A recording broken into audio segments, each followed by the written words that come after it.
I stopped breathing, because whatever was walking towards me through the fog was not walking like a human. The rhythm was disjointed, a heavy stomp, followed by a sickening scrape of leather and mud against the wet wood. Stomp, scrape, stomp, scrape. The vibrations were shaking the rusted bolts beneath my feet. I could not move. My brain screamed at me to run, to turn back into the mist and blind sprint toward the tree line, but my legs were completely numb. I was terrified that if I made a sudden movement, if I shifted my weight too quickly on the slick planks, I would lose my balance and plummet into the invisible gorge below. So, I did the only thing I could do. I stepped to the absolute edge of the wooden path. There was a rusted steel support beam jutting out slightly from the main frame, covered in wet moss and sharp, flaking iron. I pressed my back hard against it, my heels hanging halfway off the edge of the wooden tie into nothingness. I gripped the icy steel behind me until my knuckles ached, trying to make myself as small as possible. The drop was right there, pulling at my heels. A single gust of wind could have tipped me over backwards, but the wind was dead.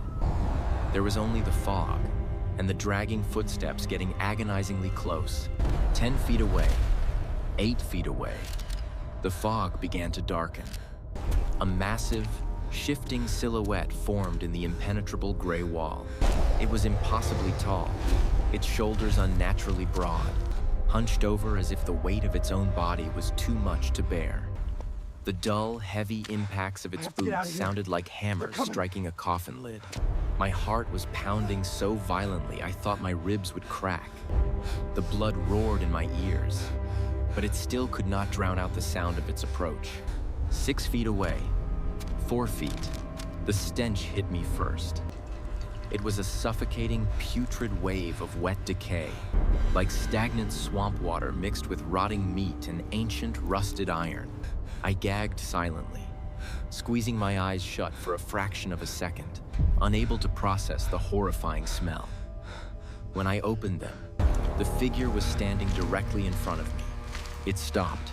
The dragging footsteps ceased, leaving a horrifying, suffocating silence hanging in the freezing mist. It was standing just a few feet away, entirely obscuring the narrow path. I did not dare look up at its face. I kept my eyes fixed downward, completely paralyzed by a primal, crippling terror. All I could see were its boots. They were massive, wrapped in rotting leather and caked in thick, black mud that dripped onto the wet wooden planks. The mud looked fresh, oozing down the sides of the boots and sinking into the gaps of the bridge. I pressed my spine harder against the frozen steel beam, my heels slipping slightly on the wet moss. I was holding my breath, my chest burning, terrified that even the sound of my exhalation would trigger it to attack. The figure slowly shifted its weight. The wood groaned under it. It began to take a step forward, closing the distance between us. It had to pass me. There was no other way. As it moved past me, inch by agonizing inch, the space was so tight that I could feel the freezing dampness radiating off its heavy, dark clothing. The rotting stench was unbearable, filling my lungs and making my head spin. I closed my eyes tightly, turning my face away, staring out into the empty fog over the abyss, praying to whatever was listening that it would just keep moving. But as its chest brushed past my shoulder, I heard it. It was not a breath. It was not a voice. It was a slow, deliberate knocking sound. Knock, knock, knock. The sound was coming from deep inside the creature's chest cavity, hollow and wooden, exactly like someone slowly rapping their knuckles against the inside of a sealed door. The knocking was slow, methodical, and profoundly unnatural. It felt as though something was trapped inside that rotting, massive shell, desperately trying to get out. My blood ran cold. The sheer impossibility of the sound sent a violent shockwave of pure panic through my entire nervous system. I squeezed my eyes shut so hard my vision fractured into static. I stopped breathing entirely, my lungs screaming for oxygen, my entire body trembling violently against the rusted beam. The slow knocking continued as the creature dragged itself past me, the massive muddy boots scraping against the wood just inches from my own freezing feet. Knock, knock, knock. Then, it was past me.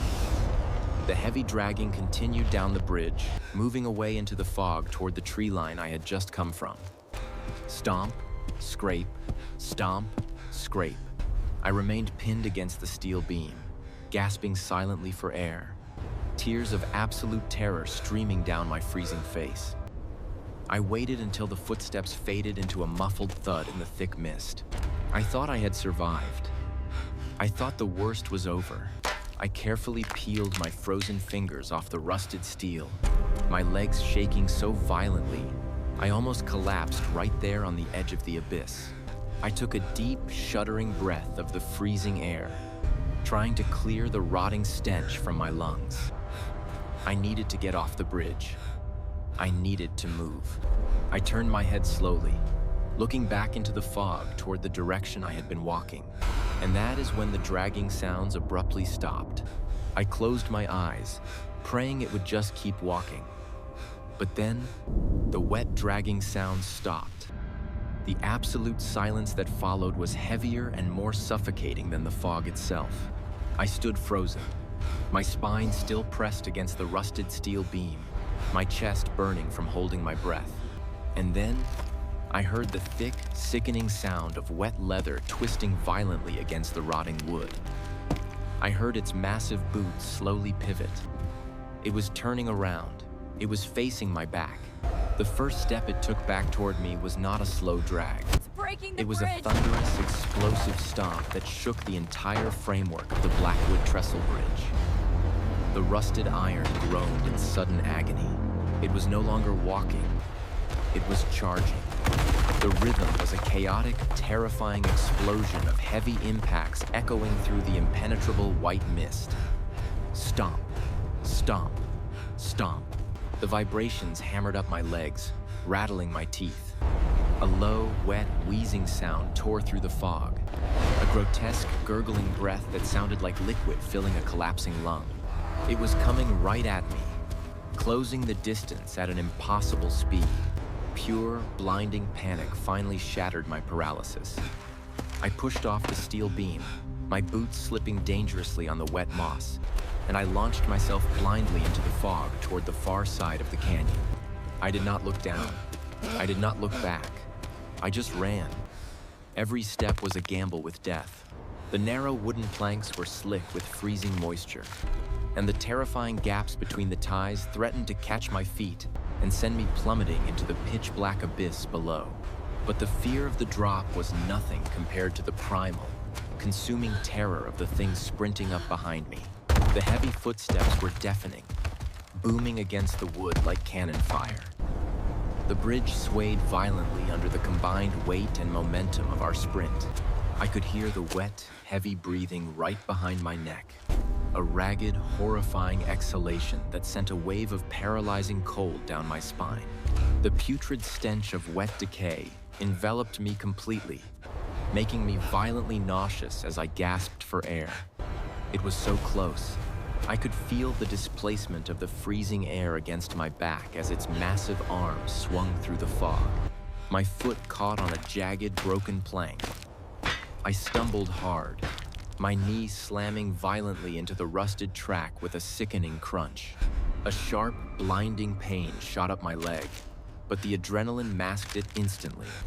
I scrambled on my hands and knees, tearing the skin off my palms on the rusted iron spikes, desperate to keep moving. The heavy boots behind me thundered closer, the wood splintering under its massive weight. I threw myself forward, pushing through the agonizing pain in my knee, and finally, my hands hit wet, solid dirt. I had reached the other side. What is this place? The tree line loomed out of the fog like a wall of towering black shadows. I did not stop. I scrambled up the muddy embankment, crashing blindly through the dense, thorny underbrush. Sharp branches whipped across my face, tearing at my skin and clothes, but I kept What was pushing that? deeper Did you and hear that? deeper into the suffocating darkness of the forest. The sound of the wooden bridge behind me gave way to the heavy, crushing thuds of those massive boots hitting the soft, muddy earth. It was still following me. It was in the woods. My lungs were screaming, tasting like copper and freezing iron. I was completely disoriented in the pitch-black forest, navigating only by touch and blind panic. I stumbled down a steep incline, sliding through wet leaves and mud, and crashed into the massive, sprawling root system of an ancient, dead pine tree. It formed a natural, cavernous hollow beneath the earth, a dark, cramped space barely large enough for a person. It was a fatal corner, a claustrophobic dead end, but I had no strength left to run. I crawled backward into the suffocating dirt hole, pressing my back against the damp, freezing earth. I pulled my knees to my chest, wrapped my arms around my legs, and buried my face in my jacket. I clamped both hands over my mouth, terrified that the sound of my own ragged, desperate breathing would give me away. My blood was running ice cold. The darkness inside the hollow was absolute. I was completely blind, entirely reliant on the terrifying sounds echoing through the woods. The heavy, squelching footsteps approached the top of the incline. They were slower now, deliberate, hunting. Snap. A massive branch broke under its weight. The sound echoed like a gunshot in the silent forest. Squelch. Drag. It was pacing back and forth along the ridge directly above my hiding spot. I squeezed my eyes shut, tears mixing with the blood and mud on my face. I was trapped in a dirt grave, waiting for a monster to drag me out into the fog. Suddenly, the footsteps stopped. The silence crashed back into the woods, heavy and expectant. I did not move a muscle. I did not blink. I stared into the pitch-black void of the hollow, my heart pounding so violently I thought my chest would crack open. Then, I heard it again. The exact same sound from the bridge. Knock. Knock. Knock. The slow, hollow tapping echoed down the muddy embankment, slipping into the dark hollow where I hid. It was methodical, patient, waiting. It knew I was down there. It was just standing on the edge of the darkness, listening to my fear. I stayed curled in that freezing, muddy hole for hours.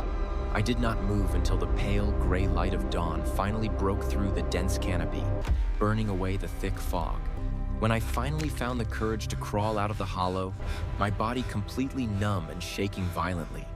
The woods were empty, but at the top of the muddy incline, perfectly preserved in the wet earth, were two massive, deep boot prints.